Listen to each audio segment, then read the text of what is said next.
শনিবার ফের কোর্টে তোলা হলো শঙ্কর আঢ্যকে।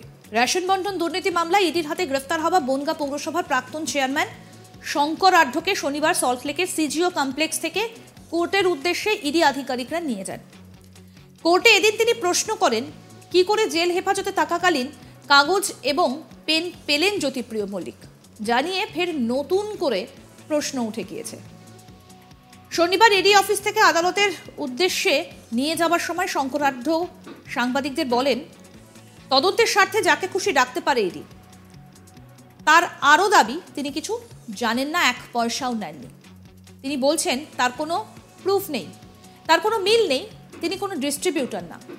পাশাপাশি তিনি প্রশ্ন তোলেন, জ্যোতিপ্রিয় মল্লিক কাস্টাডিতে কি করে পেন পেলেন, কি করে কাগজ পেলেন, সেটাই আগে বোঝা যাক। এটা একটা ষড়যন্ত্র। আসুন শোনাই কি বলছেন ধৃত শঙ্কর আঢ্য। বাবু, জ্যোতিপ্রিয় মল্লিকের কত টাকা পাঠিয়েছেন বাইরে আপনি? আমরা কিছু জানি না, মানে অভিযোগ এক পয়সাও নেই, এটা অভিযোগ, কোনো প্রুফ নেই।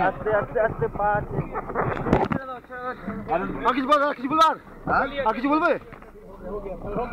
কারণ আমার কোনো মিল নেই, আমি কোনো ডিস্ট্রিবিউটর না। ফুড স্ট্যাম্পের সঙ্গে কোনোভাবে কেউ যারা এটা না কোনোভাবে জড়িত হতে পারে না, এটা বোঝা যায়। কারণ উনি কাস্টাডিতে কি করে পেন পেলেন, কি করে কাগজ পেলেন, সেটাই আগে বোঝা যাক। এটা তো আমাদের প্রতিনিধি অরিন্দম ভট্টাচার্য কি প্রতিবেদন তুলে ধরলেন, আসুন এবার শুনি।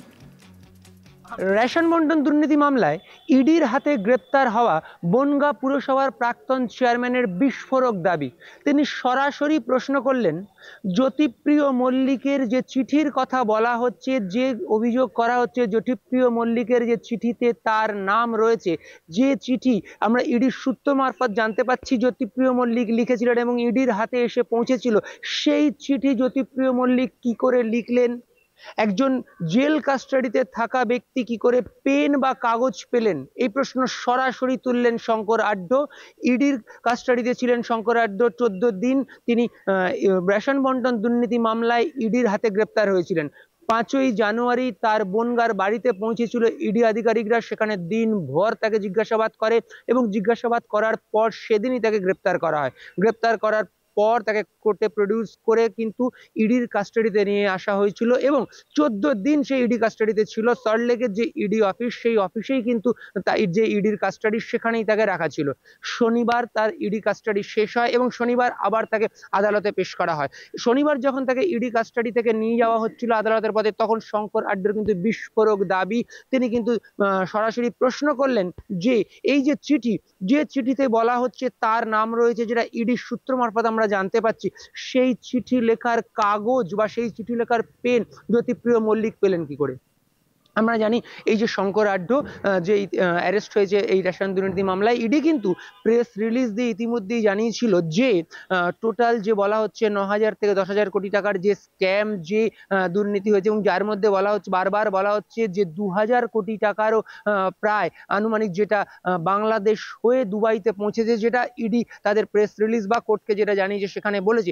সেই যে টাকা পৌঁছেছে, সেই টাকা পৌঁছানোর ক্ষেত্রে কিন্তু ইডি আধিকারিকরা মনে করছে শঙ্কর আঢ্যর একটা যোগাযোগ রয়েছে। কিভাবে না, শঙ্কর আঢ্যর নামে যে একাধিক এফএফএমসি কোম্পানি রয়েছে, মূলত সেই কোম্পানিগুলোর মাধ্যমেই কিন্তু এই টাকা বিদেশে গিয়েছে বলেই ইডি আধিকারিকরা মনে করছে। পাশাপাশি যেটা আমরা দেখেছি যে শুধু শঙ্কর আঢ্য নয়, শঙ্কর আঢ্যর স্ত্রী বা তার পরিবারের অন্যান্যদের নামেও কিন্তু একাধিক এফএফএমসি কোম্পানির খোঁজ পেয়েছে ইডি আধিকারিকরা এবং সেই জন্য ইডি আধিকারিকরা মনে করেছে যে যাদের যাদের নামে এই এফএফএমসি কোম্পানি রয়েছে, যেমন শঙ্কর আঢ্যর স্ত্রী বা তার মেয়ে বা তার ছেলে বা তার ভাই, ভাইয়ের বউ বা মা, এদের প্রত্যেককে জিজ্ঞাসাবাদ করা প্রয়োজন। এবং সেই মতো আমরা ইতিমধ্যেই দেখেছি যে শঙ্কর আঢ্যর ভাইয়ের বউ বা শঙ্কর আঢ্যর মেয়ে, তারা কিন্তু সল্টলেকের ইডি দপ্তরে আসে এবং তাদেরকে কিন্তু দীর্ঘক্ষণ জিজ্ঞাসাবাদ করা হয়। তাদেরকে ইডি আধিকারিকরা মূলত যেটা জানতে চেয়েছে বলে আমরা ইডি সূত্রে জানতে পেরেছি যে এই যে এফএফএমসি কোম্পানি, যে কোম্পানিগুলো তাদের নামে রয়েছে, সেই কোম্পানিগুলো কে দেখাশোনা করতো বা সেই কোম্পানিগুলোতে তাদের কি রোল ছিল, তাই এখানে আর্থিক যে লেনদেন হতো সেটা কিভাবে হতো, আদৌ কি তারা এই আর্থিক লেনদেনের সঙ্গে যুক্ত ছিল, নাকি শঙ্কর আঢ্যই সবকিছু পরিচালনা করতো, শুধুমাত্র তাদের নামে এই কোম্পানিগুলো রাখা ছিল। এইরকম একাধিক প্রশ্ন কিন্তু ইডি আধিকারিকরা তার পরিবারে যাদের নামে এই কোম্পানি রয়েছে তাদের কাছ থেকে জানতে চাইছে। পাশাপাশি আমরা যখনই শঙ্কর আঢ্যকে জিজ্ঞেস করেছি, যখনই তাকে স্বাস্থ্য পরীক্ষার জন্য নিয়ে যাওয়া হয়েছে, কারণ নিয়ম মতন প্রতি 48 ঘন্টায় তাকে একবার করে স্বাস্থ্য পরীক্ষা করানোর জন্য নিয়ে যেতে হয়েছে, এবং যখনই তাকে এই স্বাস্থ্য পরীক্ষা করানোর জন্য নিয়ে যাওয়া হয়েছে এবং আমরা তখনই তাকে বারবার জিজ্ঞাসা করেছি যে তার পরিবারের লোকজনদেরকে ডাকা হচ্ছে বা তার সঙ্গে জ্যোতিপ্রিয় মল্লিক বা তার জ্যোতিপ্রিয় মল্লিকের মেয়ে বা অন্যান্যদের কি যোগাযোগ রয়েছে, সেক্ষেত্রে কিন্তু শঙ্কর আঢ্য বারবারই একই জিনিস বলেছে যে তার পরিবারের লোক কেন, যদি তদন্তের স্বার্থে প্রয়োজন হয় যে কোনো কাউকে ডাকা, যদি মনে করে ইডি আধিকারিকরা ডাকতে পারে, এবং আজকেও কিন্তু সেই একই কথা বলেছে যে তদন্তের প্রয়োজনে ইডি আধিকারিকরা মনে করলে যে কোনো কাউকে ডাকতে পারে। পাশাপাশি শঙ্কর আঢ্য কিন্তু বারবারই দাবি করে আসছিলেন যে তিনি জ্যোতিপ্রিয় মল্লিক বা তার মেয়েকে চেনেন না, বা তাদের সঙ্গে তার কোনোদিনই কোনো আর্থিক লেনদেন হয়নি, এমনকি তিনি জ্যোতিপ্রিয় মল্লিকের থেকে 1 টাকাও কোনোদিন নেননি বা কোনোদিন তাকে 1 টাকাও দেননি। অর্থাৎ আর্থিক লেনদেন জ্যোতিপ্রিয় মল্লিকের সঙ্গে তার হয়নি, এমনকি তিনি জ্যোতিপ্রিয় মল্লিক বা তার মেয়েকে চিনতেন না বলেও কিন্তু শঙ্কর আঢ্য একাধিকবার দাবি করেছেন।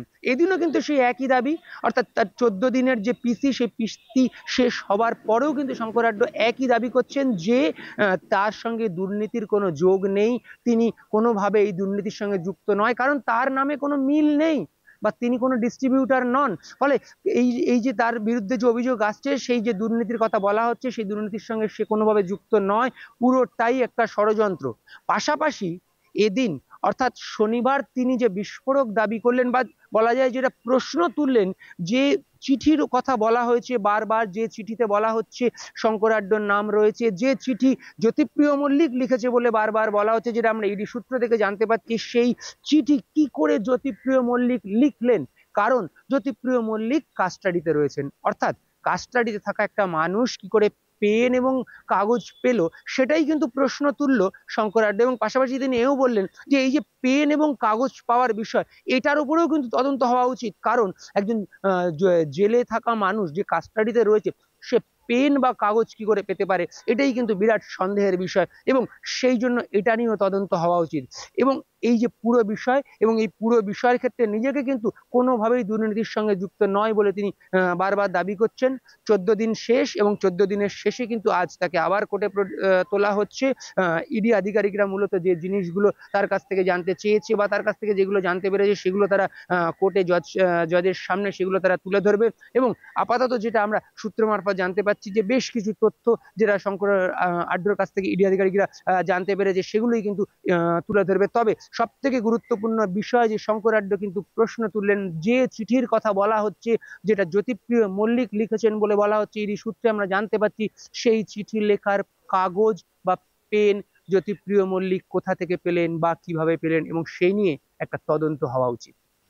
এর আগে বৃহস্পতিবার শঙ্কর আঢ্যকে স্বাস্থ্য পরীক্ষা করতে নিয়ে যাওয়ার সময় সাংবাদিকরা তাকে প্রশ্ন করতে শুরু করেন। সাংবাদিকরা তাকে প্রশ্ন করেন, জ্যোতিপ্রিয় মল্লিকের গোপন চিঠিতে আপনার নাম, এটা কি ঘনিষ্ঠতার কারণে নাকি সাংগঠনিক জেলা বলে? এই প্রশ্নের উত্তরে তিনি বলেন, সেটা তো উনি বলতে পারবেন, এটা তো আমার জানা নেই।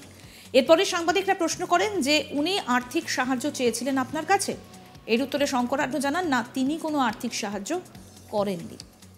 আরও আপডেট পেতে আজ তাক বাংলার ইউটিউব চ্যানেল সাবস্ক্রাইব করুন, নোটিফিকেশন পেতে বেল বাটন অপশন প্রেস করুন। এই ভিডিও সম্পর্কে আপনাদের মতামত জানান, কমেন্ট করুন, শেয়ার করুন, হোয়াটসঅ্যাপে ফলো করুন আজ তাক বাংলা।